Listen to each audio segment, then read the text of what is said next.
What is going on, everybody? It is Tidy Spidey here. We are back with another video. Today we're going to be going over my secret tips to win just about every single game that I play. Honestly, there's a specific strategy that I follow very consistently, and it works very consistently, and we're going to be going over these tips today.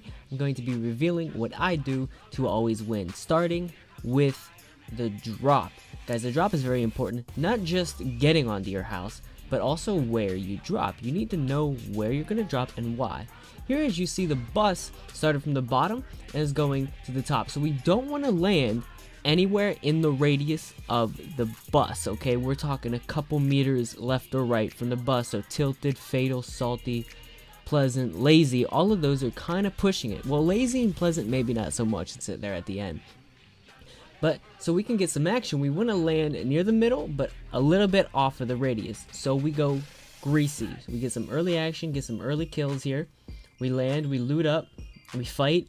I hit 6 on this guy like 3 times, but ultimately we get the kill, and we're going to move on. Now this part is very important. So where the circle is right now, tilted, fatal, paradise, salty, shifty, and you could be very badly pinched. So I'm marking where we need to get, okay, in order to be behind people, i.e. from retails, tomato, lazy, all those people coming in. If we can get up there, we could be behind them. We won't be getting pinched, we'll be doing the pitching, which is ultimately what we want to do. That's how you get the kills, that's how you get the loot. If you're the one getting pinched, it's very hard to get out of the situation. It is possible, but it is difficult and it takes a lot of skill.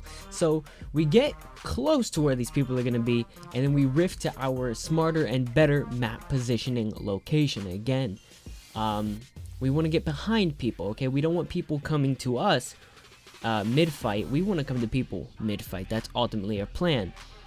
And it's definitely not going to work out if we go in, right into the start of the circle where tilted, shifty, fatal, all those people are going to be at. So we're trying to get as behind them as we can. We're a little bit short, so we land just short of retail. I'm very aware that there might be a team in retail, but if there is, it is just one team, and they're going to be coming this way, potentially, depending on where the circle finishes at. There's a hill beside us. It's a good high ground that we want to get at, but we don't want to do that now. Right now, we're just waiting to see where the circle lands, and if that hill lands in the circle, then we will consider our options of that hill. But what we want to do right now is we want to get into retail and check it out. Main reason, because if there's a team there, we don't want their immediate pressure of us on that hill. And if there's not a team there, then we could get any extra loot that's around, maybe mat up a little bit, and we'll be safe. We're practically just checking our backs here, because we got that hill in mind now. It's in the middle of the circle and we're right beside it, but we're checking our backs. Someone left some shields here. This is a reason why it's always good to check, and my partner right here spots the other team. So we're gonna engage, light the guy up with some shots and a headshot, throw grenades, make the situation hectic. That's something I always like to do if I have grenades. Throwing them will make the situation hectic, and even if they're not exploding on them, just players hearing grenades can honestly make them panic a little bit.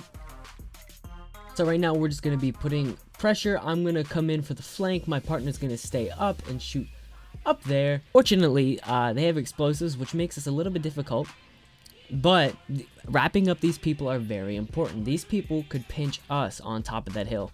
Great. Also, there was like 18 people left, and that's just way too many people to position yourself on a high ground. Like, you should not be set on where you're going to be when there's that many people left. You should wait until there's a max 10 people left. Another important thing is communicating, i.e. telling someone when you knock someone, which is what my partner's good at here. So we just got one guy here to worry about, and we know they have a rocket launcher. Having a rocket launcher is great for setting up in a high ground on top of a hill end game, because if you have a rocket launcher, it'll make it very easy to stop any opponents that may be pushing you using the rocket launcher. So great, now our plan is to get to that high ground in the circle. We can get there, we have a rocket launcher, there's only 6 other enemies remaining. The chances of us getting pinched with us having a rocket launcher just so little at that point. So we went up there, but ultimately we didn't get crazy action over there. We did get pushed by this guy, and then he left, and it got a little messy, but while we were up there, we were really just putting pressure on the other fighting teams, and it made it easy to get this guy and kind of get him to panic a little bit, and we got our first win. Look how cool we are, guys. They named the dance after me right here. That dance is called Tidy. My name's Tidy Spidey YT. That is not a coincidence. Skippity bibbity bop. Oh wow. So again, notice what we're doing here. You see the trail. Places we don't want to land are Fatal, Salty, and Tilted. Now, these are things that you can't do in a game. You know, if you want to go for high kill, sweaty games, high paced early games, you could land Fatal, Salty, Paradise, Tilted, all of those places.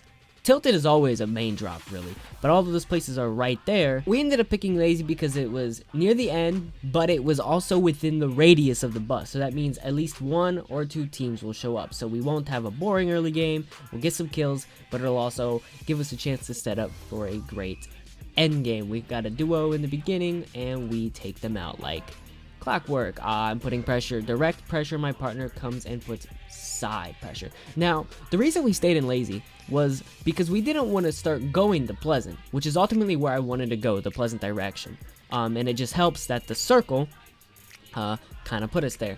But I didn't want to start going that way. If people from Risky, even Whaling, really anywhere else on the east side of the map, we didn't want them to push us when we came this way and found a team ourselves. So I stayed there to basically cover our backs and make sure that there wasn't going to be a team. This fight that we just got in, my partner almost died, and I got tagged a couple times too. This fight would have been much harder if we would have gotten pinched, so we stayed to make sure. Now in that case, there was not a team, so we were able to just kind of move on. We didn't have to fight. But in the case of there being a team, you do want to kind of double check these things. It's an important part of the game, you know, to prevent being pinched as much as possible. We go into Pleasant, final circle. That was a crazy snipe. I got a whole bunch of crazy snipes while my duo partner and I were playing. Unfortunately, they're not all in this video. However, I'm thinking about doing a sniper montage. Thumbs up if that is something you would like to see. I'm nasty with the snipes. Okay, so right now, we're just using my partner's jump pad right now to get into a better positioning for the circle. If we can get there before the other people can get there, they will have to go through us instead of us going through them. On our way over, we see one person who's already in there, and my partner sees the other one. I will focus on this guy, and my partner will do a bit of both here in case I need help, although it is a pretty easy cleanup. My partner does start getting shot in the back by the other guy, so he shifts his attention over there because I'm very confident in my abilities to finish this guy. Probably not the smartest way to approach the fight, but I was feeling myself after today. And it is now just another 2v1.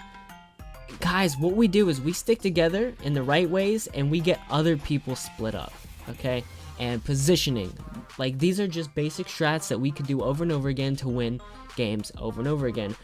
We played 3 games today, we won 3 games. 3 games in a row. Just the same strategy, landing near the end of the bus, but also within the radius of the bus, so that way we could get action, get loot, get kills, and also have some fun, and it's not all boring. We're not camping all game, we're playing smart. That's all it is, we're playing smart and using positioning to our advantage. Thank you so much for taking the time to watch this video today, guys. If you like these educational breakdown type videos on how to win, let me know by leaving a like or letting me know in the comments if you want me to do another one. I got tons of ideas for these types of videos, breaking down what we do and why we do these things to always win. Anyways, Tidy Spidey, out.